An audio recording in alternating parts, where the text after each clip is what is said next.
Okay, and you can get the folks eventually too. Again, I'm Victoria Thorpe, and I have recently started a new foundation called Fellowship of Peace. It's developed because of my work throughout the United States, mostly Washington and California, trying to end the death penalty. And right now, Adam and Jamie have come with me from Spokane starting on September 3rd, where we started traveling across Washington State, and we will finish our travels in Olympia on September 21st, coming up here, International Day of Peace. And we are walking at least 185 of those miles.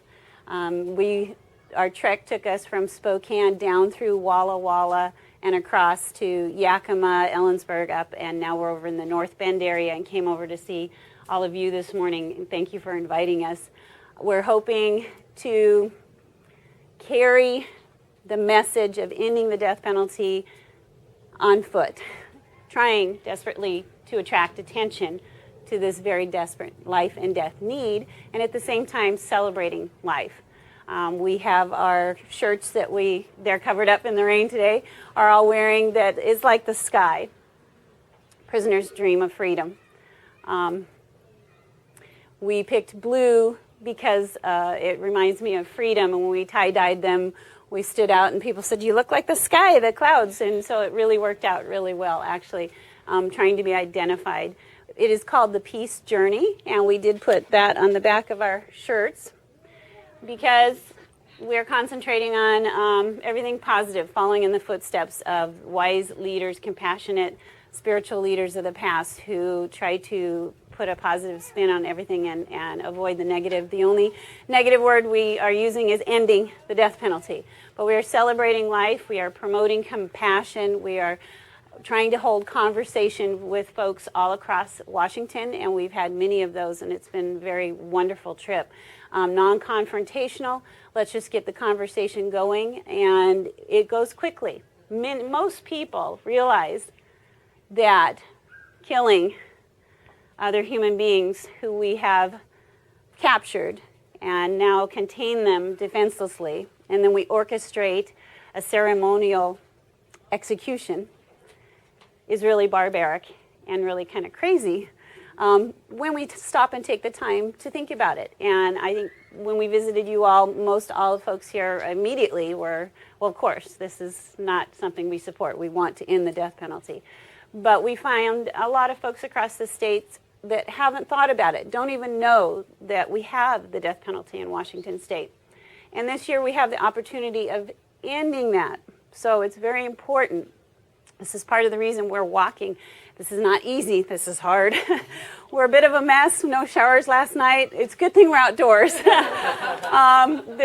rain that we got on the way here was about the only shower we've had.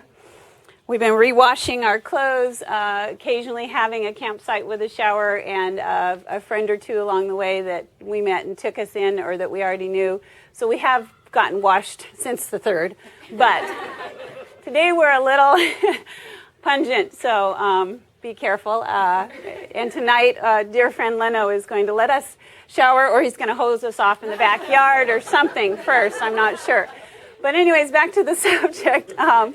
So reaching to individuals. Everyone we've reached can reach 10, 20, all of your contacts, hopefully, and bring up this conversation. It is really important. We need to reform our most wonderful United States justice system. It's gotten a little out of kilter at all levels, but this is the top. This is life and death, and this is an easy fix. Stop killing, and then continue the reforming. It is also very expensive, and it's many, many more times expensive than life in prison without the possibility of parole. And so we can reallocate those funds to work elsewhere in the system. We can help victims' families. We can help addiction. We can do prevention. We can spend money on education instead of prisons. So there's a lot of work to do, but this is pretty simple. We have no cause to be killing people when we have modern facilities that can contain people we, as a society, deem are violent not able to be on their own in society, we can contain them without fear of us being harmed again. So there's no excuse for killing them other than, what's the one that we hear? Revenge. Revenge, or they call it justice.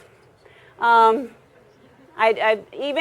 if you call it justice, it doesn't make sense. It is impractical, and innocents are being killed. We have 143 now that have been exonerated from death rows throughout the United States just since 1972, and those are the lucky ones who have been found. And many of them, like my friend Juan Melendez, Leno's friend too, 18 years before he was exonerated. And then the state said, good luck, and that was it.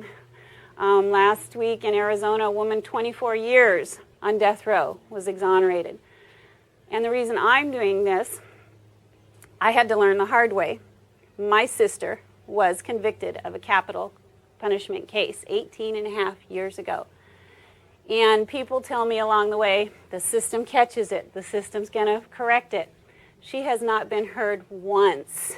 Her case has never been reviewed. 18 and a half years later, you can go to the California State Supreme Court website and see she has never been heard. She was wrongfully convicted. So her case is a really good example that I share with people, heartbreakingly. There was no body. There was no weapon. There was no blood. There was no crime scene. There was no one declared deceased during her trial. No one. And yet, in the United States, she was on trial for a death penalty, and she was convicted with snitch testimony, who got a plea deal to get out of it. To this day, there is no evidence. We have nothing to fight but to try to contradict that snitch testimony, which was perjury. But we have never been heard, reviewed. 18 and a half years later, she has been living on death row. So the system is not working correctly. Death row is the worst place to be in prisons. There's no good place to be. And we've had that conversation along the way also. Oh, people go to prison, they got it easy. They got meals, they got a bed. I think these are folks who have not visited prison. Even visiting is tough. You lose a lot of your rights just visiting. And I visit my sister whenever I can, all the time, and I visit other folks. I visit a young man I call him young because I'm older, he's 32, here in Washington State on death row. Became pen pals with him a couple years ago, and I visited him on this trip. And it's not pleasant. They bring him to me in a little room. He's handcuffed and shackled, and they put him in the room, and they shut the door, and he sticks his hands at the slot in the door, and they uncuff that. He's locked in that room. There's bulletproof glass. I'm on the other side, and we sit there and talk to each other through the glass. I'm told where to go, what to be. You can be arrested anytime. You can be searched, because it is a prison, and they're trying to be careful. But I'm very uncomfortable. I'm being ordered around. I have no rights. I have never been arrested. I can't imagine how much harder it is to go through that, let alone living on death row. In Washington State, we have 8 men on death row. Does anyone know when our last execution was? We don't talk about it much. September 2010, Cal Brown was executed. Does anyone know what methods of execution we have available in Washington State? Most people, lethal injection and hanging. Hanging is our default. If you do not choose lethal injection, you will be hanged. In the early 90s, 93 and 95, we hanged 2 people in Washington State. Our warden, former warden, superintendent of Washington State Penitentiaries, Dick Morgan, was in place at that time. He was in charge of executing 3 people that the state said to be executed. He is now against the death penalty. He was then, actually, but that was his position.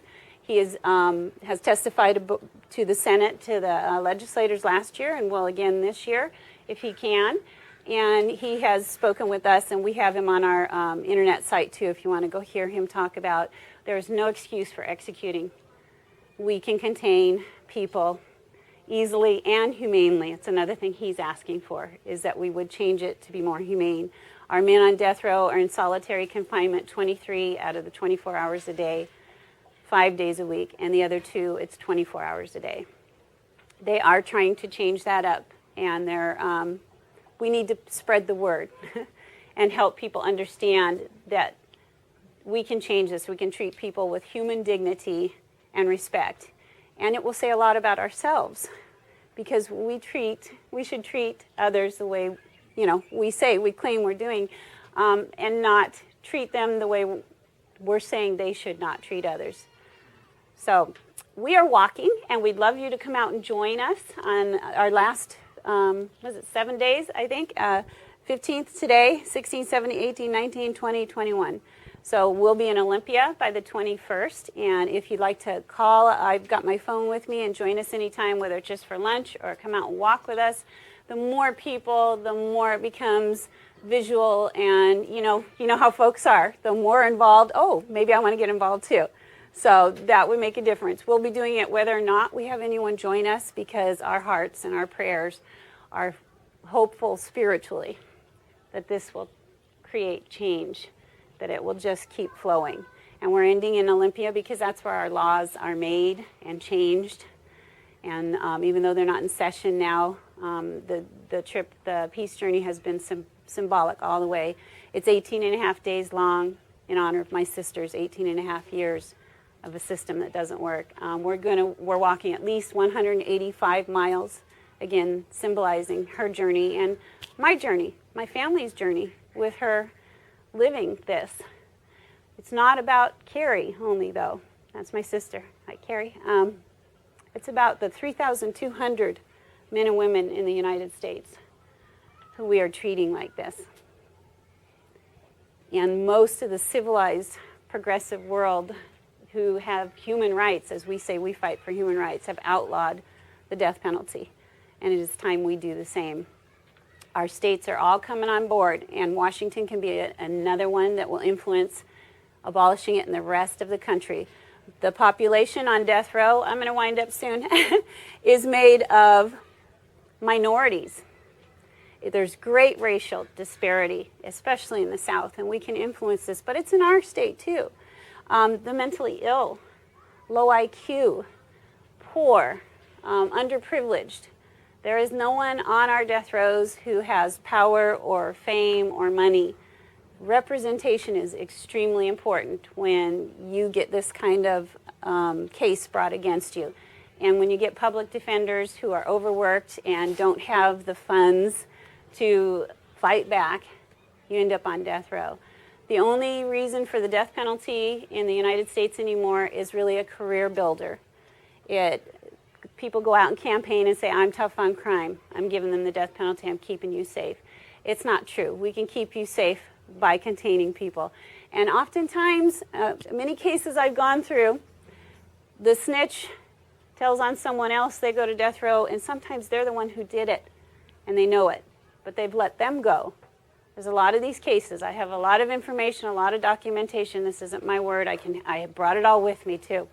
And one of the experts, besides our beloved Sister Helen Prejean, who we've learned so much from, is one you might not think of, is Mr. Mark Furman, a former homicide detective, who is against the death penalty also because of his in-depth investigation into many cases. And he changed his mind on all levels, from it's not working, we're killing innocents, financially it's crazy, to human respect. And his book, Death and Justice, is where you would find all that information. So please come join us. Keep us in your prayers. Keep those on death row in your prayers in the system, and let's change it. Peaceful world for everyone starts with us treating each other with respect and human dignity. Thank you.